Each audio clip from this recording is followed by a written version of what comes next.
जय हिंद दोस्तों। RP target education के यूट्यूब चैनल में आप सभी का स्वागत है। आज हम लोग देखेंगे डीएड एचआई फर्स्ट ईयर के पेपर नंबर 5 को। दोस्तों पेपर नंबर 5 के अंतर्गत यूनिट नंबर 4 देखेंगे। इसके पहले 3 यूनिट कंप्लीट कर लिए हैं और 3 यूनिट आपका 4 वीडियो में ही कवर हो गया है। दोस्तों इसके बाद जो यूनिट नंबर 5 आपका बच रहा है, यूनिट नंबर 5 ये भी एक वीडियो में कंप्लीट हो जाएगा। यानी इसके बाद जो एक वीडियो और आएगा ये आपका पेपर नंबर 5 कंप्लीट हो जाएगा। दोस्तों यूनिट नंबर 4 जो टॉपिक है इसमें क्या आपको पढ़ना है, तो श्रवण बाधित बच्चे होते हैं, जो श्रवण दिव्यांग बच्चे होते हैं, उनमें वाणी समस्या यानी जो बोलने की समस्या होती है, ये क्या समस्या है, श्रवण बाधित बच्चों में वाणी समस्या, ये आपका यूनिट नंबर 4 के अंतर्गत टॉपिक पढ़ना है। दोस्तों आपको एक बात और हम बताने का प्रयास कर रहे हैं कि जो हम लोग देखते हैं यहाँ पर आपको लाइन बाय लाइन यहाँ पर मिलता है, ठीक है, लाइन बाय, जबकि आवाज़ दोष क्या होता है इस पर चाहें तो हम लेक्चर भी दे करके निकल जाएंगे, लेकिन उसमें होगा क्या कि आपसे 5 मिनट या 2 मिनट इस पर हम चर्चा करेंगे, लेकिन आपको पढ़ना क्या है। जैसे मान लीजिए कि ये है तो स्क्रीन पर देख करके आप समझ लेंगे इसका टॉपिक, इसके जो क्या बोलते हैं हेडिंग क्या आपको लिखना है, यहाँ से आपके क्लियर हो जाएंगे, ठीक है। इसलिए मैं लाइन बाय लाइन आपको पढ़ाने का और समझाने का प्रयास करता हूँ। जैसे मान लीजिए कि प्रश्न पहला है आवाज़ दोष। जो श्रवण दिव्यांग बच्चे होते हैं उसमें आवाज़ दोष होता है, तो आवाज़ दोष सबसे पहले तो ये हमें जानकारी होना चाहिए कि आवाज़ दोष होता क्या है, जो हम बोल रहे हैं उसमें कौन कौन सी दोष होती हैं। तो आइए देख लेते हैं। जब व्यक्ति के उम्र लिंग के अनुसार उसकी पिच, लाउडनेस और क्वालिटी में अंतर हो उसे वॉइस डिसऑर्डर कहते हैं। कहने का मतलब है कि जो हम बोल रहे हैं पिच, लाउडनेस, तेज और क्वालिटी में अंतर हो उसे हम वॉइस डिसऑर्डर कहते हैं। जैसे इसके अंतर्गत 3 प्रकार के होते हैं, पहला पिच है, दूसरा लाउडनेस है, तीसरा क्वालिटी है, ठीक है। इन्हीं में जैसे सामान्य बच्चों में क्या होना चाहिए, सामान्य लोगों में जो पिच है क्या होना चाहिए, लाउडनेस क्या होना चाहिए, क्वालिटी क्या होना चाहिए, ठीक है। अगर सामान्य व्यक्तियों के तरह हम नहीं बोल पाते हैं तो ये हमें स्पीच डिसऑर्डर के अंतर्गत ये पॉइंट देखने के लिए मिलता है। दोस्तों पिच दोष होता क्या है, यानी पिच डिसऑर्डर क्या होता है, ये पिच डिसऑर्डर क्या होता है, तो इसके अंतर्गत अगर देखेंगे तो फ्यूबरफोनिया, यानी पिच डिसऑर्डर के अंतर्गत क्या पाया जाता है, तो फ्यूबरफोनिया पाया जाता है। जब कोई पुरुष व्यक्ति मेल लो पिच यानी स्त्री की आवाज़ हाई पिच, यानी एक बात और यहीं पर क्लियर कर लीजिए आप, जो पुरुष की आवाज़ होती है उसको लो पिच कहते हैं, यानी जितने मोटे आवाज़ होते हैं, जैसे तखत हो गया, ठीक है, ड्रम हो गया, ये सारे आवाज़ आपके लो पिच यानी मोटी आवाज़ के अंतर्गत आते हैं। फीमेल यानी जो लड़कियां होती हैं उनकी जो पिच होती है हाई पिच होता है, यानी पतला आवाज़ होता है। सीटी की आवाज़, बांसुरी की आवाज़, चम्मच था की आवाज़, ये सारे जो पतली, जितनी भी पतली आवाज़ हैं ये सारे हाई पिच के अंतर्गत आते हैं। और लो पिच के अंतर्गत दोस्तों आपका लो पिच में पुरुष की आवाज़ आती है, ठीक है। ये 1 नंबर का आपका यहाँ क्लियर हो गया। अब इसमें प्यूबरफोनिया जो रोग होता है, जो वाणी दोष है दोस्तों, इसमें होता क्या है कि जो पुरुष होता है, पुरुष की आवाज़ स्त्री के जैसे आप लोग बहुत सारे ऐसे पुरुष देखे होंगे जो कि उनकी आवाज़ बहुत पतली होती है, तो उसी को प्यूबरफोनिया कहते हैं। बहुत सारे औरत ऐसे देखे होंगे जिनकी आवाज़ पुरुषों जैसे मोटी आवाज़ होती है, तो वही आपका कौन सा वाणी दोष आ गया, प्यूबरफोनिया।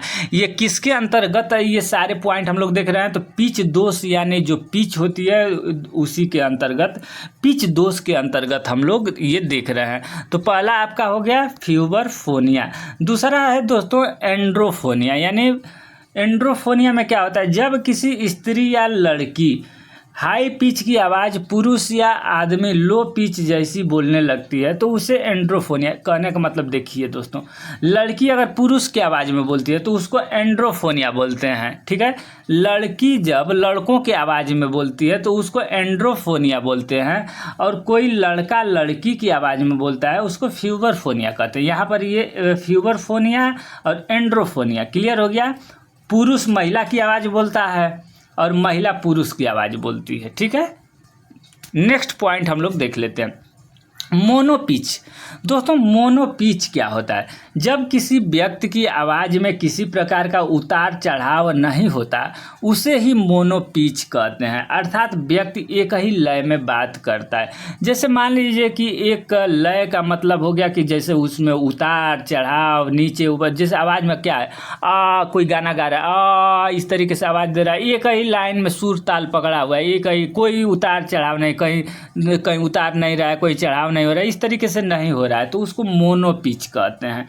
पिच ब्रेक क्या है दोस्तों? पिच ब्रेक का मतलब जब किसी व्यक्ति की आवाज़ कभी हाई तो कभी लो हो जाती है अथवा रुक कर आती है, तो इसे पिच ब्रेक कहते हैं। ठीक है, अब दोस्तों पहला तो हो गया, दूसरा है लाउडनेस डिसऑर्डर। लाउडनेस डिसऑर्डर के अंतर्गत अफोनिया होता है, डिफोनिया।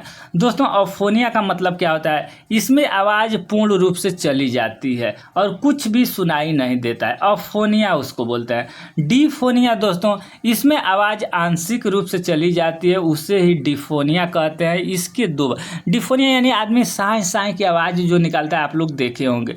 तो डिफोनिया के अंतर्गत दोस्तों यहीं पर आप लोग हेडिंग, बल्कि हम तो ये कहेंगे कि आप अगर अपना नोट्स बना रहे हैं तो लाउडनेस डिसऑर्डर के अंतर्गत अफोनिया और डिफोनिया लिखेंगे।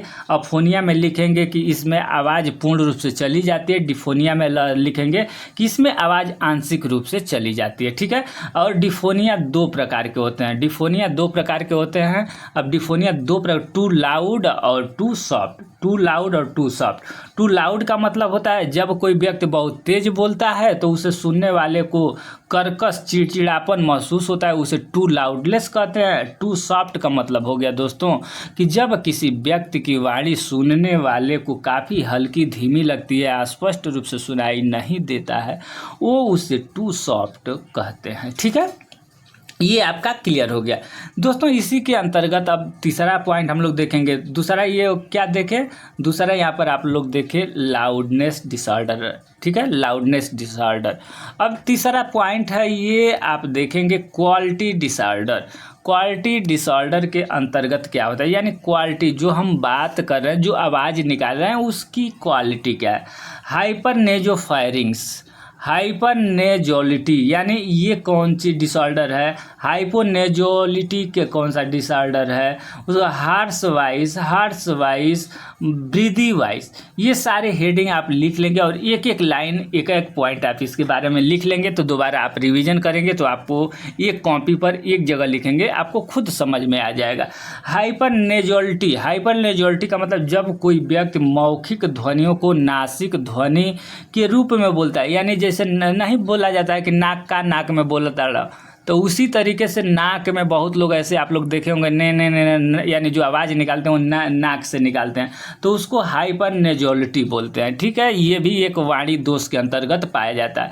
अब दोस्तों हाइपरनेजोलिटी क्या है? हाइपो पहला क्या था? हाइपर था, यहाँ पर देखेंगे, ये ध्यान दीजिएगा, हाइपर है, इसमें नाक से आवाज़ निकालता है, हाइपरनेजोलिटी। अब दोस्तों हाइपोनेजोलिटी क्या है? हाइपो, जब कोई व्यक्ति नासिकीय ध्वनियों को मौखिक ध्वनि के रूप में बोलता है, यानी जब कोई नासिक ध्वनि न जैसे न को नाक से बोला जाता है, लेकिन माउथ यानी म को नासिक ध्वनि में न बोल करके माउथ ध्वनि से बोलते हैं, उसको हाइपोनेजोलिटी बोलते हैं। हाइपरनेजोलिटी नाक मुंह की आवाज़ नाक से बोलते हैं जो, ठीक है। और हाइपोनेजोलिटी दोस्तों हो गया कि जो नाक से बोलने वाली आवाज़ है, जो नाक से बोलने वाली आवाज़ है, उसको हम मुंह से बोलते हैं। ठीक है। हार्श वॉइस क्या है? जब वाणी उत्पादन के दौरान गले से अधिक खरखराहट जैसी आवाज़ निकलती है, उसे हार्श वॉइस कहते हैं। हार्श यानी घोड़ा हिनहिनाता है ना, तो हिनहिनाता है तो गले की आवाज़ जिस तरीके से खरखराहट और खसखसाहट की तरह से निकलते हैं, उसे हार्श वॉइस कहते हैं।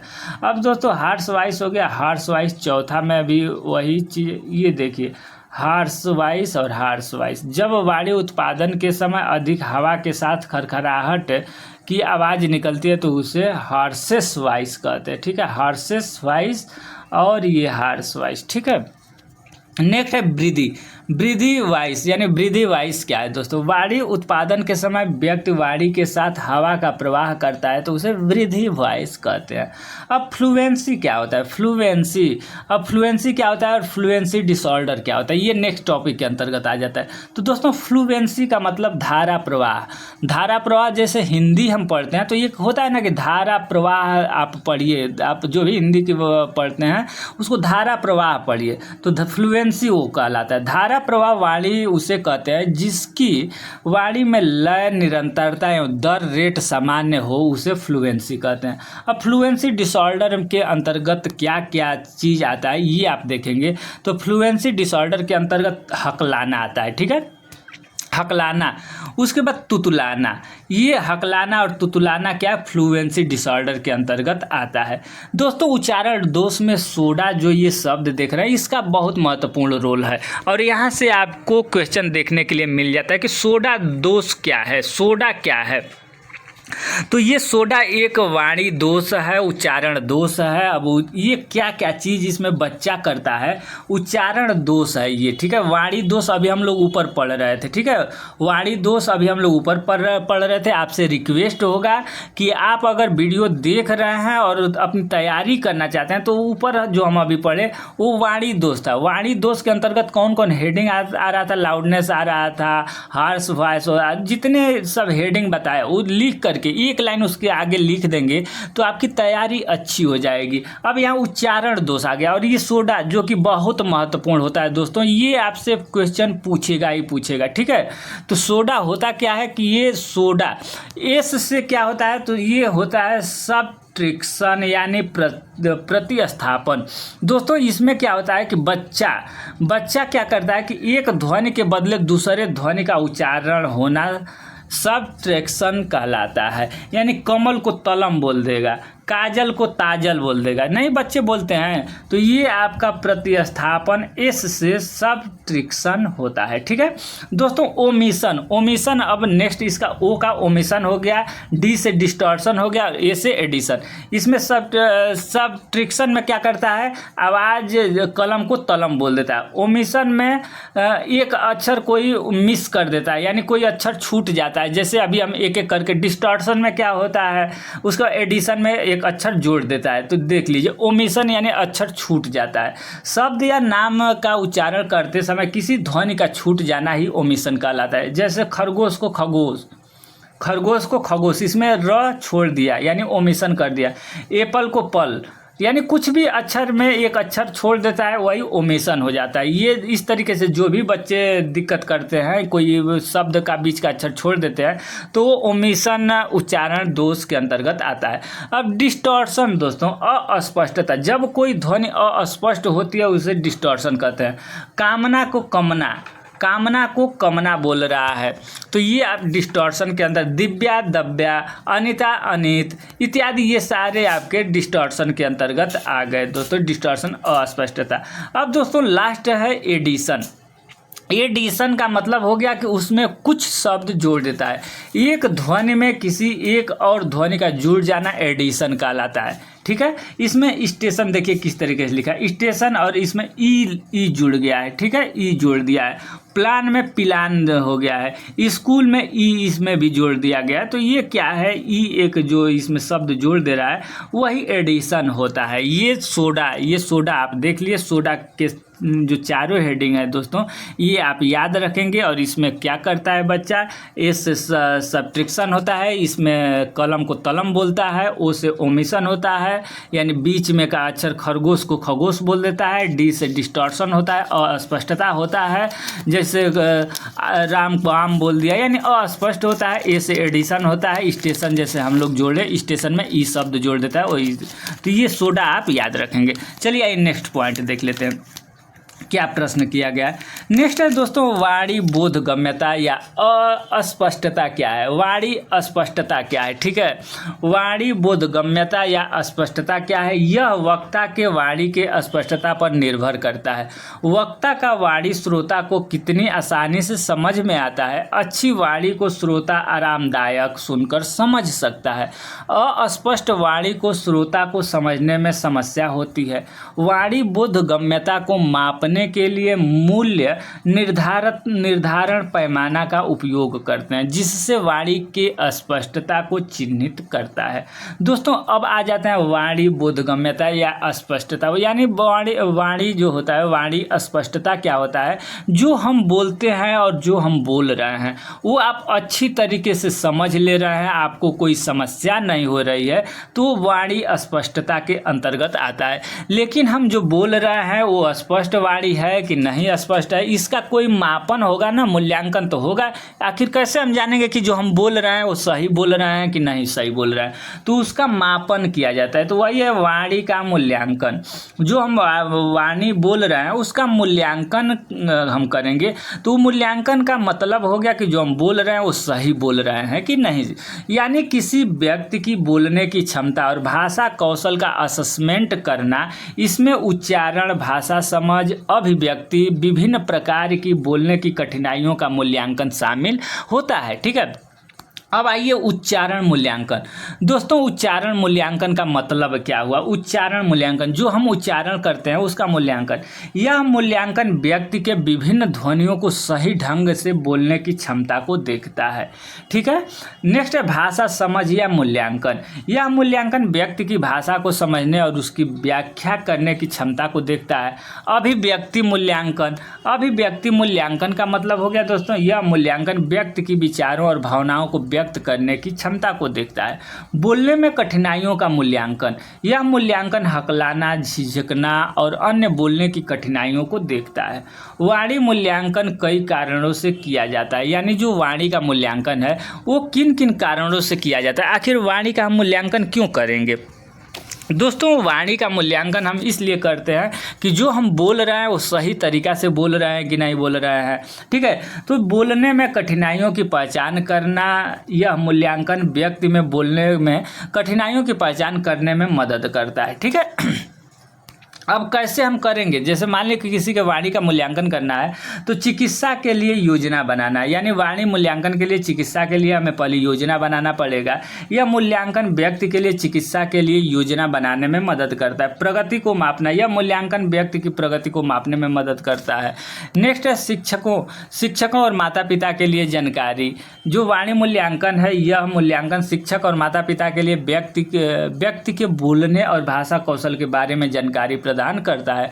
वाणी का मूल्यांकन करने के लिए विभिन्न उपकरण और तकनीकें उपयोग की जाती है। अब देखिए दोस्तों, वाणी जो मापन करना है उसके लिए कौन कौन से उपकरण या तकनीक का उपयोग किया जाता है, ये आपसे पूछेगा कि मानकीकृत मूल्यांकन। ये मानकीकृत जो मूल्यांकन है ये कौन से मूल्यांकन है? तो दोस्तों ये आपका वाणी मूल्यांकन है। कौन मूल्यांकन है? वाणी मूल्यांकन के अंतर्गत जो हम बोल रहे हैं उसका मूल्यांकन करने के लिए सबसे पहला जो आता है वो मानकीकृत मूल्यांकन है। मानकीकृत मूल्यांकन क्या होता है? तो दोस्तों ये मूल्यांकन मानक है और इसका उपयोग विभिन्न आयु समूह के लोगों के लिए किया जाता है। ठीक है, अब इसमें और देख लेते हैं अमानक मूल्यांकन। जैसे ये हो गया मानकीकृत मूल्यांकन। ठीक है, ये अब दोस्तों हो गया अमानक मूल्यांकन। अमानक मूल्यांकन क्या है? तो ये मूल्यांकन व्यक्तिगत है और इसका उपयोग व्यक्ति के विशेष ज़रूरतों के अनुसार किया जाता है। अब माता पिता और शिक्षकों का साक्षात्कार। यह मूल्यांकन माता पिता और शिक्षकों से व्यवस्थित व्यक्ति के बोलने और भाषा कौशल के बारे में जानकारी प्राप्त करना है। अवलोकन। दोस्तों अवलोकन क्या है? तो यह मूल्यांकन व्यक्ति के बोलने और भाषा कौशल को देखने और सुनने में मदद करता है। ठीक है, अब तो वाणी मूल्यांकन देखे। अब दोस्तों भाषा मूल्यांकन देख लेते हैं। ठीक है, भाषा मूल्यांकन क्या है? ठीक है, भाषा मूल्यांकन क्या है? तो भाषा का मूल्यांकन या भाषण विश्लेषण एक ऐसी प्रक्रिया है जिसमें किसी भाषण की सामग्री, संरचना, डिलीवरी और प्रभावशीलता का अध्ययन किया जाता है। यह मूल्यांकन भाषण की प्रभावशीलता को समझने, सुधार के क्षेत्रों की पहचान करने और संचार प्रक्रिया के विभिन्न पहलुओं का विश्लेषण करने के लिए किया जाता है। यानी जो भाषा मूल्यांकन है, हम किस तरीके से अपने भाषा को दूसरे के पास डिलीवर कर रहे हैं, वो भाषा की संरचना क्या है, भाषा की सामग्री क्या है, इसके आधार पर हम भाषा की मूल्यांकन करते हैं। दोस्तों भाषा मूल्यांकन के अंतर्गत विभिन्न पहलू हैं। ये कौन कौन से पहलू हैं भाषा मूल्यांकन के? आप ये देख लेंगे। दोस्तों सामग्री यानी भाषण का विषय, उसके तर्क, प्रमाण और समर्थन। कहने का मतलब ये है कि जो भाषा होती है, भाषा का हम अगर मूल्यांकन करते हैं तो उसमें क्या हमें होना चाहिए, जो भाषा है वो तर्क पर सही हो, यानी तर्क उसके बारे में हो, विषय सही हो, उसका प्रमाण सही हो और समर्थन उस पर लोग करते हो। अब संरचना, दोस्तों भाषा की संरचना कैसी है, तर्क संगति होनी चाहिए, स्पष्टता होना चाहिए और संगठित होना चाहिए इसकी संरचना। डिलीवर, दोस्तों भाषण की प्रस्तुति, यानी डिलीवर का मतलब हो गया कि जो हम बोल रहे हैं वो आपके सामने जा रहा है, तो जो उसकी प्रस्तुति हो वो सही हो, वक्ता की स्पष्टता हो, शरीर की भाषा और दर्शकों के साथ जुड़ाव जैसी जो हमारी भाषा है वो दर्शक क्लियर करे। अब दोस्तों प्रभाव, जो हमारी भाषा है, जो हम बोल रहे हैं उसका नेक्स्ट जो हमारे सामने है उसके ऊपर कैसे प्रभाव डालता है। ठीक है, भाषण का दर्शकों पर प्रभाव किस तरीके से पड़ रहा है, इसकी व्याख्या और संदेश का प्रतिपादन करना। अब दोस्तों भाषण मूल्यांकन का उद्देश्य, यानी हमें भाषा का मूल्यांकन करने का क्या उद्देश्य है, आखिर हम भाषा को क्यों मूल्यांकित करें। ठीक है, भाषण की प्रभावशीलता का आकलन करना, भाषण में सुधार के लिए क्षेत्रों का पहचान करना, वक्ता और श्रोताओं के बीच संचार को बेहतर बनाना, भाषण के विभिन्न तत्वों के बीच संबंध को समझना। अब दोस्तों देखिए, कहने का भाषण का मूल्यांकन, जो भाषा है उसका मूल्यांकन का उद्देश्य क्या है, हम क्यों भाषा का मूल्यांकन करेंगे। तो भाषा दोस्तों मूल्यांकन हमें इसलिए करना है कि जो भाषण की प्रभावशीलता है वह उसको सही तरीके से आंका जा सके, सही तरीके से उसको समझा जा सके और उसमें हमें क्या सुधार करना है उसके लिए हमें मूल्यांकन करना है। वक्ता और श्रोता के बीच संचार बेहतर करने के लिए हमें भाषा का मूल्यांकन करना है और विभिन्न तत्वों के बीच संबंध को समझने के लिए हमें भाषा का मूल्यांकन करना जरूरी है। अब भाषा मूल्यांकन कैसे किया जाता है। दोस्तों भाषण का मूल्यांकन, जो भाषण का मूल्यांकन हो कैसे किया जाता है। भाषण को सुनना और पढ़ना, भाषण को सुनना और पढ़ना, भाषण के विभिन्न तत्वों को नोट करना, भाषण के प्रभावशीलता का विश्लेषण करना, सुझाव और रचनात्मक प्रतिक्रिया देना, ये भाषण मूल्यांकन के अंतर्गत आते हैं। अब दोस्तों आ गया यहाँ पर भाषा मूल्यांकन के उदाहरण, यानी जो भाषा मूल्यांकन है उसके कुछ उदाहरण है। किसी छात्र के भाषण को मूल्यांकन करके उसे सुधारने के लिए सुझाव देना, यानी जैसे कोई बच्चा है उसके भाषण का मूल्यांकन करके उसमें बच्चा क्या क्या गलती कर रहा है उसको हम सुधार करने का सुझाव दे सकते हैं। भाषण प्रतियोगिता में भाषणों का मूल्यांकन करके विजेता को चयन करना, यानी जो भाषण का मूल्यांकन है उसमें क्या क्या वो गलती कर रहा है, क्या क्या सुधार करना है, इसमें हम विजेता का चयन कर सकते हैं। व्यावसायिक भाषणों का मूल्यांकन करके उनकी प्रभावशीलता का पता लगाया जा सकता है।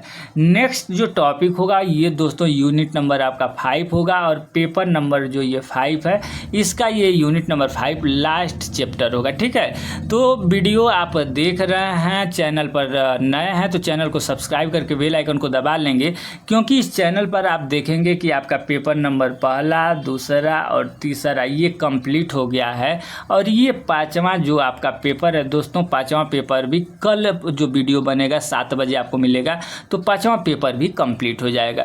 इसके बाद हम आपको 6ठा पेपर कंप्लीट करा देंगे और उसके बाद लास्ट में 4था कराएंगे। 4था लास्ट में कराने का मतलब ये है कि आप उसके बारे में पहले से पढ़े हैं, जानकारी है, यानी बाल विकास एवं मनोविज्ञान है, बच्चों के बारे में आपको समझना है कि तो आप हमें जहाँ तक पूर्ण विश्वास है कि ये आप 4था पेपर थोड़ा सा और पेपर के अकॉर्डिंग आसान, कहने का मतलब ये है कि जो दिव्यांगता से संबंधित सामान्य बच्चों से भी संबंधित इसमें आपको लिखने के लिए मिल जाएगा।